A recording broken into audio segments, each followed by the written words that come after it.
Good morning, class 9. Today we are going to start earthquakes. First, you have to learn the meaning. Earthquake are tremors or vibration on the surface produced by internal forces or man-made. So, man-made or natural, both can be the reason for the earthquake. ठीक है?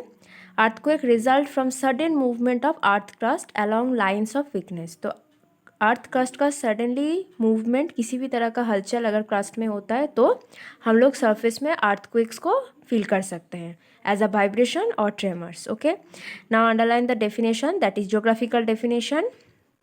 Shock और series of shock और tremors. आप लोग देख पाओगे कि एक बार अर्थक्वेक फील होने के कुछ टाइम बाद फिर से हमको फील होता है, ठीक है, और कुछ दिन बाद भी हो सकता है.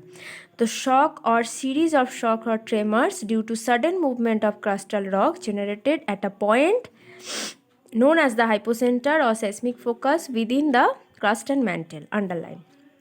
The point of origin of earthquake is called seismic focus, which is usually depth of 60 kilometre.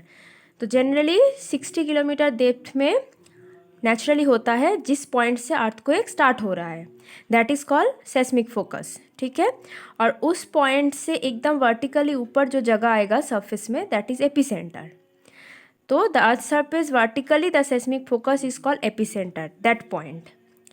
Next, the intensity of the tremors is maximum near epicentre. Epicentre और एपिसेंटर के आसपास वो इंटेंसिटी वाइब्रेशन बहुत ज़्यादा होगा. जितना आप लोग दूर जाओगे उतना कम फील होगा.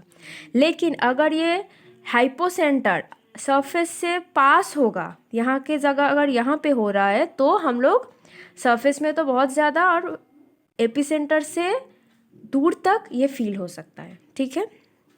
Next, seismology, science of earthquake. Underline.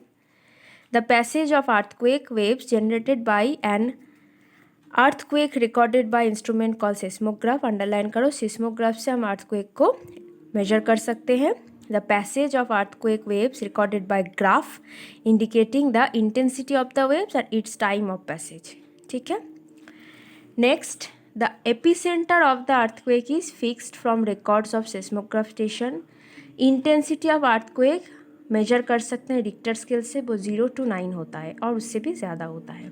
यहाँ पे है किसने रिक्टर स्केल इन्वेंट किया था, उनका नाम, टाइम आप ये पढ़ लेना. The intensity of earthquake is the destructive power of an earthquake and the evolution of its severity of ground motion at a given location where it occurs. Underline.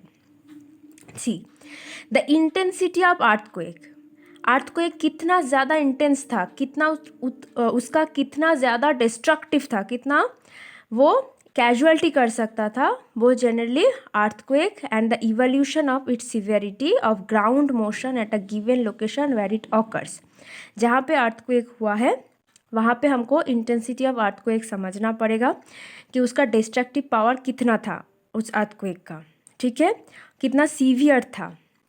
Usually the scale of intensity of an earthquake that measure 5 and more is alarming. ठीक है, scale 5, scale 6, scale 7, scale 8 करके हम लोग 11 तक आज देखेंगे. Scale 5, everyone feels the tremor, runs outdoors for safety, heavy object get displaced. 6 में alarming, so refuge is sought outside, ताकि हम बाहर जा सके. वेल कंस्ट्रक्टेड बिल्डिंग भी डैमेज हो सकता है थोड़ा बहुत. 7 में considerable damage to ordinary buildings and poorly constructed structure. Scale 8, damage is considerable even in specially constructed buildings which may shift from their foundation, even collapse. Underground pipes are damage. 9 जो है वो बहुत ज़्यादा खतरनाक होता है. मैशनरी स्ट्रक्चर आर डिस्ट्रॉयड, जो generally हम लोग कह सकते हैं कि आपका रॉक से बना हुआ है. The ground is cracked, landslide occur in steep slopes. Next, scale 10, scarcely any masonry structures are left standing. Generally rock से बना हुआ कोई भी स्ट्रक्चर स्केल 10 में नहीं रह सकता, वो एकदम ही फिनिश हो जाएगा. Wide fissure occur in the ground, rail pipes, similar structure are bent. Last is scale 11, very destructive life and people. It is very dangerous. Generally 11 बहुत ही rare, but 9 and 9 point something is normal. कभी कभी हम लोग Japan tsunami जो हुआ था 2004 में, उसमें भी हम ये उसका जो रिक्टर स्केल में 9 पॉइंट समथिंग था। ठीक है, तो आप लोग यहाँ पे जो मैंने अभी अंडरलाइन करवाया ये अच्छे से पढ़ लेना। इतना तक ही आज रहेगा। नेक्स्ट क्लास में if any doubts are there I will discuss it, and causes of earthquake हम नेक्स्ट क्लास में डिस्कस करेंगे। Okay, thank you.